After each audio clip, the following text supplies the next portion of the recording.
Makna dari kisah Lazarus yang sudah mati 4 hari dan mayatnya sudah mulai membusuk. Masih banyak orang Kristen yang belum tahu.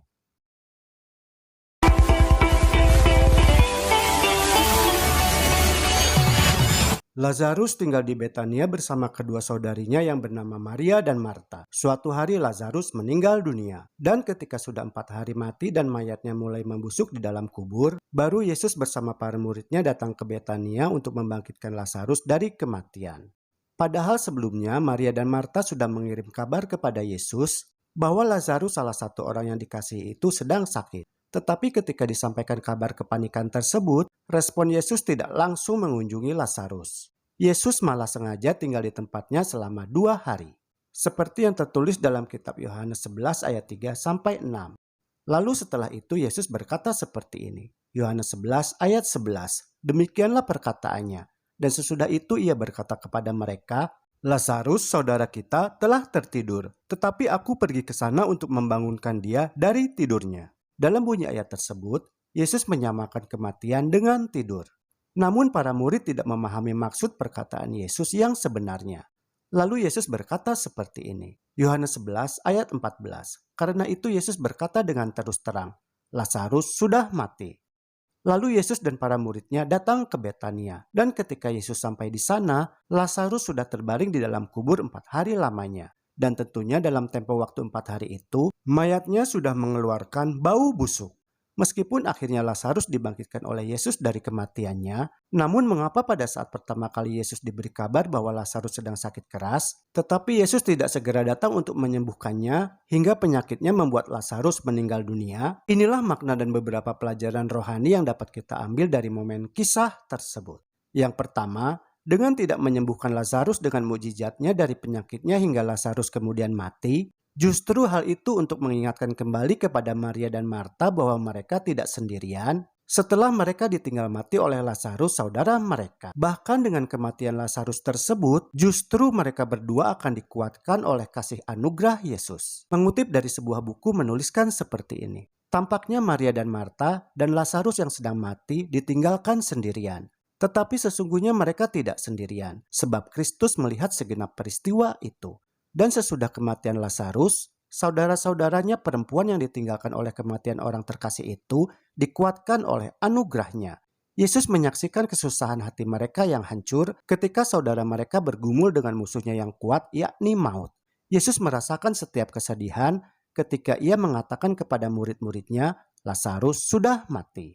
Yang kedua, dengan mengizinkan Lazarus mati, maka hal itu dapat dijadikan sebagai latihan dan juga untuk meyakinkan bagi para muridnya sebagai wakil-wakilnya untuk memberitakan tentang sifat ilahi Yesus kepada dunia, supaya berkat Bapa dapat meliputi semua orang. Sebagaimana yang dikutip dari sebuah buku yang menuliskan seperti ini. Kristus bukan saja memikirkan orang-orang terkasihnya di Betania, tetapi Yesus juga harus mempertimbangkan latihan bagi murid-muridnya. Mereka harus menjadi wakil-wakilnya kepada dunia, agar berkat Bapa dapat meliputi semua orang. Maka untuk kepentingan mereka, Yesus mengizinkan Lazarus mati. Seandainya saat itu Yesus telah memulihkan Lazarus dari penyakitnya kepada kesehatan, maka mukjizat yang merupakan bukti yang paling meyakinkan tentang sifat ilahinya tidak dapat diadakan oleh Yesus. Yang ketiga, dengan mengizinkan Lazarus mati, maka hal itu dapat menunjukkan bahwa kuasa setan telah dikalahkan oleh kuasa kebangkitan Yesus setelah peristiwa Golgota. Dan sekaligus kematian Lazarus tersebut dapat untuk menguji dengan keras iman mereka kepada Yesus Sang Penebus.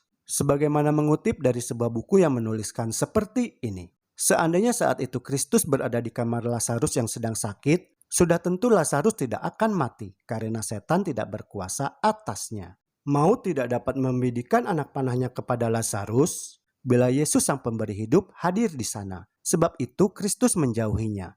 Yesus tidak mengunjungi Lazarus ketika dia sedang sakit. Yesus membiarkan setan sang musuh menjalankan kuasanya supaya kemudian Yesus dapat mengusirnya, menjadikan setan sebagai suatu musuh yang dikalahkan. Yesus mengizinkan Lazarus melewati kuasa maut, dan saudara-saudara perempuan yang sedang menderita itu melihat Lazarus saudara mereka terbaring dalam kubur. Kristus mengetahui bahwa ketika mereka memandang pada wajah Lazarus, saudara mereka yang sudah meninggal itu, iman mereka pada penebus diuji keras.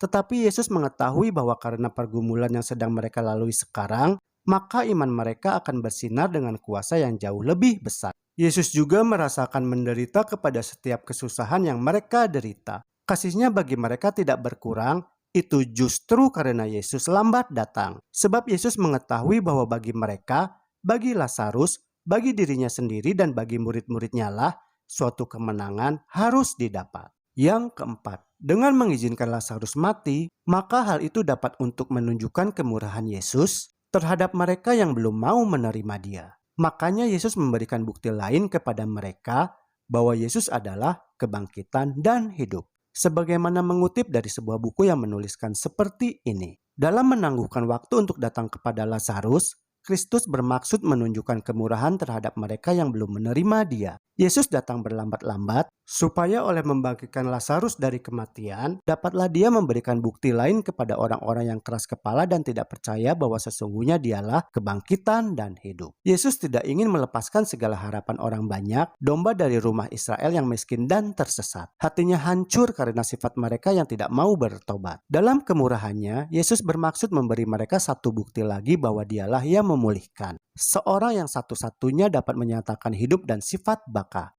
Inilah yang seharusnya menjadi bukti yang tidak dapat ditafsirkan dengan salah oleh para imam. Inilah alasan penangguhannya untuk pergi ke Betania. Mukjizat yang paling utama, yaitu membangkitkan Lazarus, adalah memberikan meterai Allah pada pekerjaannya dan pada tuntutannya bahwa Ia Allah adanya. Yang kelima, dengan mengizinkan Lazarus mati lalu membangkitkannya kembali, hal itu dapat menjadi bukti atas janji untuk kebangkitan kelak kepada semua orang benar yang sudah mati. Serta hal itu juga dapat menjadi suatu jaminan bahwa kebangkitan orang mati yang telah dibenarkan di masa akhir sejarah dunia ini nanti akan dilaksanakan oleh kuasa Kristus. Sebagaimana yang dikutip dari sebuah buku yang menuliskan seperti ini. Yesus menguatkan imannya dengan berkata, "Saudaramu itu akan bangkit pula." Perkataan Yesus itu bukannya dimaksudkan untuk membangkitkan harapan tentang suatu perubahan yang segera. Tetapi Yesus ingin membawa pikiran Marta jauh di seberang pemulihan Lazarus, saudaranya sekarang ini, dan menunjukkannya kepada kebangkitan orang benar. Yesus melakukannya agar Marta dapat melihat dalam kebangkitan Lazarus suatu janji kebangkitan bagi semua orang benar yang sudah mati, serta suatu jaminan bahwa hal itu akan dilaksanakan oleh kuasa-Nya. Yang keenam, makna rohani lainnya pada momen membangkitkan Lazarus, yaitu dengan cara Yesus menyuruh orang untuk menggulingkan batu kuburannya. Hal itu menunjukkan bahwa manusia itu mesti bekerja sama dengan keilahian untuk memperoleh janji kebangkitan. Sebagaimana yang dikutip dari sebuah buku yang menuliskan seperti ini. Perintah Yesus agar batu itu harus digeser oleh tangan manusia, dikarenakan Kristus ingin menunjukkan bahwa kemanusiaan mesti bekerja sama dengan keilahian. Apa yang dapat dilakukan oleh kuasa manusia tidak memerlukan pengerahan kuasa ilahi untuk melakukannya. Allah tidak meniadakan bantuan manusia. Yesus menguatkan orang tersebut, bekerja sama dengan orang tersebut, sementara orang tersebut menggunakan kuasa dan kesanggupan yang diberikan olehnya. Yang ketujuh, ketika Kristus menangis di depan makam Lazarus, sebenarnya Yesus bukan sedang menangisi kematian Lazarus, tetapi Yesus menangis karena ketidakpercayaan orang-orang Farisi dan Yahudi kepadanya bahwa Dia sebagai Sang Juru Selamat. Seperti yang ditulis dari sebuah buku yang menuliskan seperti ini. Kristus tidak menangisi Lazarus, karena sebenarnya saat itu Yesus sudah hampir memanggil Lazarus keluar dari kubur. Alasan Yesus menangis karena banyak dari antara mereka yang sekarang meratapi Lazarus segera akan merencanakan hendak membunuh Dia yang menjadi kebangkitan dan hidup. Tetapi alangkah sukar bagi orang Yahudi yang tidak percaya itu menafsirkan air matanya dengan sebenarnya.